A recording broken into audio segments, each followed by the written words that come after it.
പക്ഷെ നൗഷാദ് അലി BJP-ക്കെതിരെ RSSന്റെ പ്രത്യയശാസ്ത്രത്തിനെതിരെ ഐഡിയോളജിക്കൽ പൊസിഷനിലുള്ള നേതാവാണ് രാഹുൽ ഗാന്ധി. അദ്ദേഹം നല്ല ബോധ്യത്തിലാണ് അക്കാര്യം സംസാരിക്കുന്നത്. അപ്പോൾ അങ്ങനെയുള്ള രാഹുൽ ഗാന്ധിക്ക് അഭിവാദ്യം അർപ്പിക്കാൻ വരുന്ന ആളുകളെ ഏതെങ്കിലും തരത്തിൽ നിങ്ങൾ മറ്റാർക്കും ആയുധമാകരുതേ എന്നുള്ള നിലയിൽ നിയന്ത്രിക്കേണ്ട കാര്യമുണ്ടോ എന്ന ഒന്നാമത്തെ പ്രശ്നമാണ് ഞാൻ ഉന്നയിച്ചത്. അതിലൂടെ സന്ദീപ് വാര്യർ പറഞ്ഞത് നോക്കൂ, BJP ദുരുപയോഗം ചെയ്യുകയോ ഉപയോഗിക്കുകയോ ചെയ്യും എന്ന് പേടിച്ച് ഇങ്ങനെയൊക്കെയുള്ള നടപടികളിലേക്ക് പോകുന്ന ആളുകൾ എങ്ങനെയാണ് ഫൈറ്റ് ചെയ്യുക?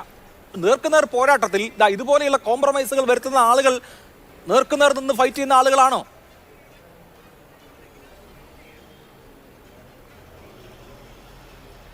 അഭിലാഷ്, ഒരു ഗ്ലോറിയസ് ആയ ഒരു ഹിസ്റ്ററിയിലെ രണ്ട് പ്രതിനായകന്മാർ, രണ്ട് വില്ലന്മാർ കൂടി തർക്കിച്ചു, നായകൻ മിണ്ടണ്ട, അതിനെക്കുറിച്ച് നിങ്ങൾ സംസാരിക്കണ്ട എന്ന് പറഞ്ഞൊന്നും ന്യായമല്ല. ഇവിടെ നോർത്ത് വെസ്റ്റ് ഫ്രോണ്ടിയർ പ്രൊവിൻസിലും ബംഗാളിലും പഞ്ചാബിലും ലിയാഖത്ത് അലി ഖാനും ഫസലുൽ ഹക്കും ചൗധരി ഇഫ്തിഖാറുദ്ദീൻ ഖാനും മുഖ്യമന്ത്രിമാരായിരുന്ന സമയത്ത്, അന്ന് കോൺഗ്രസ് ക്വിറ്റ് ഇന്ത്യ സമരമായിട്ട് ബ്രിട്ടനെതിരെ തിരിഞ്ഞ് അധികാരത്തിൽ നിന്ന് ഒഴിഞ്ഞ സമയത്ത് ഈ പറഞ്ഞ കമ്മ്യൂണിസ്റ്റുകാരും ഈ പറഞ്ഞ ഹിന്ദു മഹാസഭക്കാരും സർവേന്ത്യ ലീഗുകാരും ചേർന്നാണ് ഇന്ത്യയിലെ എല്ലാ പ്രവിശ്യയും ഭരിച്ചത്. അന്ന് ഈ പറഞ്ഞ 3 പ്രൊവിൻസുകളിലും ഈ പറഞ്ഞ ഹിന്ദു മഹാസഭക്കാരും മന്ത്രിയാണ്. അതുപോലെ തന്നെ അന്ന് നേരത്തെ പറഞ്ഞ പോലെ പാകിസ്ഥാൻ അനുകൂല പ്രമേയം പാസ്സാക്കിയപ്പോൾ എതിർത്ത് വോട്ട് ചെയ്യാതിരുന്നവരാണ് ഹിന്ദു മഹാസഭക്കാർ. 1936 ലാഹോർ ഹിന്ദു മഹാസഭാ സമ്മേളനത്തിലാണ് ആദ്യമായിട്ട് ഇന്ത്യ വിഭജിക്കണമെന്നൊരു ആശയം സവർക്കർ മുന്നോട്ട് വെച്ചത്. ഈ രാജ്യത്തിൻ്റെ സമരം ഇവിടുത്തെ ആഭ്യന്തര ശത്രുക്കളോടാണ്. നിങ്ങൾ ബ്രിട്ടീഷുകാരോട് യുദ്ധം ചെയ്തിട്ട് ഊർജം പാഴാക്കരുതെന്നൊക്കെ ചൊല്ലിപ്പഠിപ്പിച്ച ഗുരുക്കന്മാരുടെ പിൻതലമുറക്കാരൊക്കെ ഇന്ന് സ്വാതന്ത്ര്യ സമരത്തെക്കുറിച്ച് ഊറ്റം കൊള്ളുമ്പോൾ ലജ്ജിച്ച് തലതാഴ്ത്തുകയാണ്. അതൊക്കെ ചരിത്രം പറയുന്ന ആളുകൾ വിലയിരുത്തിക്കോളും. പിന്നെ MN റോയുടെ ഓർമ്മക്കുറിപ്പുകളിലുണ്ട് എങ്ങനെയാണ് അവർ പ്രസിദ്ധീകരണ സ്ഥാപനങ്ങൾ തുടങ്ങിയെന്നൊക്കെ. ഞാൻ അതിലേക്കൊന്നും വിശദമായിട്ട് അഭിലാഷ് പറഞ്ഞുകൊണ്ട് കടക്കുന്നില്ല. ഏതായാലും ഇന്ത്യയെ ഒറ്റിക്കൊടുക്കാൻ കൂട്ടുന്ന ആളുകളൊക്കെ ഇന്ന് പരസ്പരം ചളിവാരി എറിഞ്ഞ് അവരുടെ സ്വത്തുമൊക്കെ പുറത്തു വരുന്നത് ആളുകൾ വിലയിരുത്തിക്കൊള്ളട്ടെ എന്ന് മാത്രമാണ് പറയാനുള്ളത്. ഒറ്റ കാര്യം കൂടി പറഞ്ഞ് ഞാൻ അവസാനിപ്പിക്കാം. ഇവിടെ ആദ്യമായിട്ട് 1936 പ്രവിശ്യ തെരഞ്ഞെടുപ്പ് നടന്നപ്പോൾ ലീഗ് വളരെ ചുരുങ്ങി 5% വോട്ടിലൊതുങ്ങി. അന്നാണ് ഇസ്ലാം ഇൻ ഡേഞ്ചർ എമംഗ് ഇന്ത്യ എന്നും പറഞ്ഞ് ജിന്ന വലിയ ഇന്ത്യ മുഴുവനുള്ള പര്യടനത്തിന് ആരംഭിച്ചത്. ആ മുദ്രാവാക്യം വരെ ഹിന്ദു ഖത്രെ മേഹ എന്ന് പറഞ്ഞ് കടമെടുത്ത ആളുകളാണ് ഇപ്പോഴത്തെ സംഘപരിവാറുകാർ. അവർ ജിന്നയെയും സർവേന്ത്യ മുസ്ലിം ലീഗിനെയും പദാനുപദം പകർത്തി അങ്ങ് ജർമ്മനിയെയും ഇറ്റലിയെയും പകർത്തിയ പോലെ അത്തരത്തിലുള്ള ഫാസിസ്റ്റ് രൂപമൊക്കെയാണ് ഇന്ന് ഇന്ത്യയിൽ അധികാരത്തിലേറിയിട്ട് ഇത്തരത്തിലുള്ള നുണപ്രചരണമായിട്ട് മുന്നോട്ട് വരുന്നത് എന്ന് പ്രേക്ഷകർക്കറിയാം. ഇനി ഞാനൊരു കാര്യം കൂടി പറഞ്ഞുതരാം.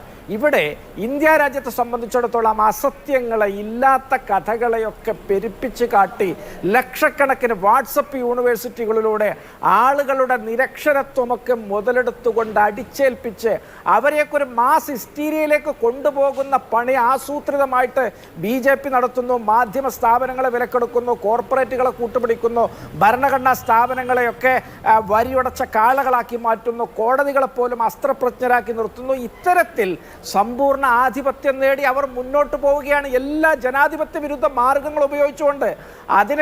അതിനെയൊക്കെ എങ്ങനെയാണ് നിങ്ങളൊരു ഹീറോ വേർഷിപ്പോടുകൂടി വിശദീകരിക്കുക?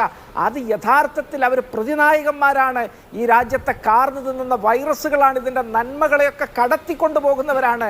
അവരെ എതിരിടുക എന്നുള്ളതാണ് ഏറ്റവും വലിയ ദൗത്യം. ആ ദൗത്യത്തിന് മുന്നിൽ കേരളത്തിലെ ഒരു ചെറിയ ചത്വരത്തിനകത്ത് മാത്രം ഒതുങ്ങി പുറത്തെ രാഷ്ട്രീയമായിട്ട് ഒരു ബന്ധവും ഇല്ലാത്ത, എന്തായാലും കുഴപ്പമില്ല, ഈ രാജ്യത്ത് എവിടെയും BJP-ക്കെതിരെ ഒരു സീറ്റിലും മത്സരിക്കാത്തൊരു പാർട്ടിയായ CPM ഇത്തരത്തിലൊക്കെ പറയുന്നതിൽ ഞങ്ങൾക്ക് അത്ഭുതമില്ല. പക്ഷേ ഇത് സോളമൻ രാജാവിൻ്റെ മുമ്പിൽ കുഞ്ഞിനെ രണ്ടായി കീറാനുള്ള വിധി വന്നപ്പോൾ ആ കുഞ്ഞിനെ ശത്രു എടുത്താലും വേണ്ടില്ല, കുഞ്ഞ് ജീവനോടെ ഇരുന്നാൽ മതി എന്ന് പറഞ്ഞ യഥാർത്ഥ അമ്മയുടെ റോളിൽ നിന്നുകൊണ്ട് കണ്ണിലെണ്ണ ഒഴിച്ചുകൊണ്ട് ഈ തെരഞ്ഞെടുപ്പിനെ ഞങ്ങൾ നേരിടുകയാണ്. ഈ വർഗീയ ഫാസിസ്റ്റുകളെ ഇവിടെ നിന്നും തുരത്താനായിട്ട് CPM ഈ രാജ്യത്ത് എവിടെയെങ്കിലും BJP-ക്കെതിരെ മത്സരിക്കുന്നുണ്ടെങ്കിൽ അത് കോൺഗ്രസ് ദാനം കൊടുത്ത രാജസ്ഥാനിലെ സീറ്റിൽ മാത്രമാണ് എന്ന് അനിൽകുമാർ ഓർക്കണം.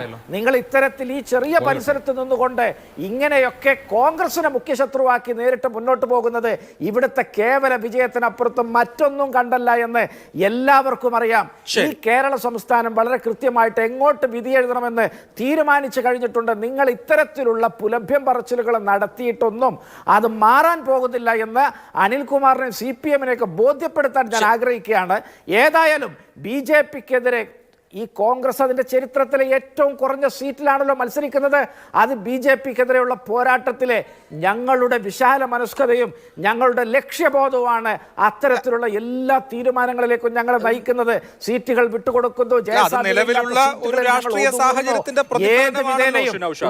ഒറ്റക്കാര്യം അല്ല. അത് മാത്രമല്ല, ഒറ്റക്കാര്യം തമിഴ്നാട്ടില്, ബീഹാറില്, പിന്നെ രാജസ്ഥാനില്, ത്രിപുരയില്, ബംഗാളിലൊക്കെ ഈ CPM-നെ ചേർത്ത് പിടിച്ചുകൊണ്ടാണ് കോൺഗ്രസ് മത്സരിക്കുന്നത്.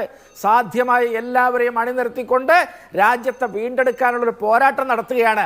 അവിടെ അതിനിടയിൽ BJPക്ക് ആനുപാതികമായി നരേറ്റീവ് ഉണ്ടാക്കി കേരളത്തിൽ 2 വോട്ട് കിട്ടാൻ നോക്കുമോ എന്നൊക്കെ ശ്രമിക്കുന്ന CPM-നെ ഓർത്ത് സഹതപിക്കുകയല്ലാതെ അഭിലാഷേ മറ്റ് മാർഗമൊന്നുമില്ല. ഏതായാലും ഈ രാജ്യത്തെ ജനങ്ങൾ കൃത്യമായിട്ട് ഇതൊക്കെ വിലയിരുത്തുന്നുണ്ട് എന്നുള്ളതാണ് ഞങ്ങളുടെ ഏറ്റവും വലിയ സമാധാനം.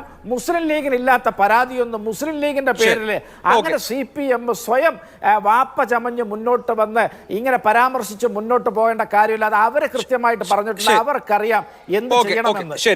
മുസ്ലിം ലീഗ് എന്ന പാർട്ടി ഇവിടെ ഗാന്ധിജിയെ കൊല്ലാൻ വേണ്ടി ഗാന്ധിയെ കൊന്ന കാലത്ത് മുസ്ലിം ലീഗ് ഇവിടെ പിന്നെ ഗായിദെ മില്ലത്ത് അന്ന് പാകിസ്ഥാൻ മുസ്ലിം ലീഗ് ഫണ്ടിന്റെ ബാക്കി ഇന്ത്യൻ മുസ്ലിം ലീഗിന് കൊടുക്കാൻ നോക്കിയപ്പോൾ ഇന്ത്യയുടെ കാര്യം ഇന്ത്യക്കാർ നോക്കിക്കൊള്ളാം, നിങ്ങൾ പാകിസ്ഥാന്റെ കാര്യം നോക്കിയാൽ മതി എന്ന് പറഞ്ഞ പാർട്ടിയാണ് മുസ്ലിം ലീഗ്.